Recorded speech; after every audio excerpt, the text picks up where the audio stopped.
बातमी आहे राज्य मंत्रिमंडळाच्या अयोध्या दौऱ्यासंदर्भात। राज्य मंत्रिमंडळ 5 फेब्रुवारीला अयोध्येला जाणार आहे। मुख्यमंत्री शिंदेंसह सर्व मंत्री अयोध्येत जाणार आहेत।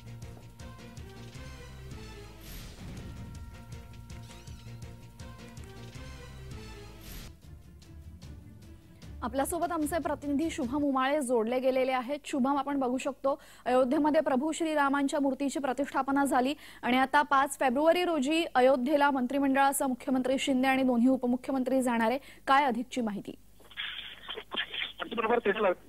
अशी अपडेट आपल्याकडे आहे की महाराष्ट्र मंत्रिमंडळ जे आहे अयोध्येला जाणार आहे। महाराष्ट्र राज्याचे मुख्यमंत्री एकनाथ शिंदे सोबतच उपमुख्यमंत्री अजित पवार आणि सोबतच देवेंद्र फडणवीस जे आहेत त्यांचं मंत्रिमंडळ घेऊन आणि त्यांचे काही ठराविक प्रमुख आमदार वगैरे आहेत त्यांच्यासोबत जे आहे ते जाणार आहे। बघायला गेलं तर भाजपने एक आहे की भाजपसाठी जे राज्य आहेत ते सगळे जाणार आहेत त्या ठिकाणी 31 जानेवारी ते 4 दरम्यान। महाराष्ट्र राज्य मुख्यमंत्री शुभम, काही तांत्रिक कारणांमुळे आपला आवाज इथपर्यंत व्यवस्थित पोहोचू शकत नाहीये। आपण पुन्हा एकदा शुभमशी कनेक्ट करण्याचा प्रयत्न करूया।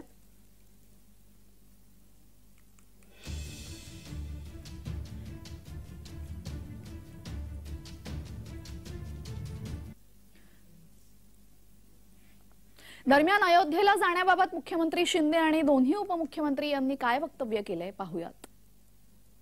अयोध्या हे आमचं श्रद्धा आणि अस्मितेचा विषय आहे। त्यामुळे आम्ही दोघं तिघं जाऊन दर्शन घेण्याऐवजी आम्ही आमच्या सर्व मंत्रिमंडळाला आमदार, खासदार, लोकप्रतिनिधी, आमचे अधिकारी, रामभक्त, प्रभू रामचंद्रावर श्रद्धा असणारे सर्वजण या महाराष्ट्राच्या वतीने एकत्रित गेलो तर त्याचा एक वेगळा आनंद आम्हाला मिळेल आणि म्हणून आम्ही तसा निर्णय घेतला।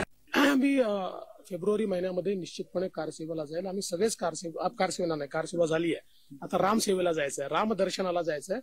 त्यामुळे फेब्रुवारीमध्ये आम्ही निश्चितपणे जाऊ। म्हणजे सगळे शिंदे साहेब आपण सगळे जाऊ। एकनाथराव शिंदे साहेबांचा मला फोन आला की आपण दोघं इन्व्हिटेशन दिलेलं आहे का, आज आम्ही निघणार होतो पण ते म्हणले की आपण सगळ्याच मंत्रिमंडळाला घेऊन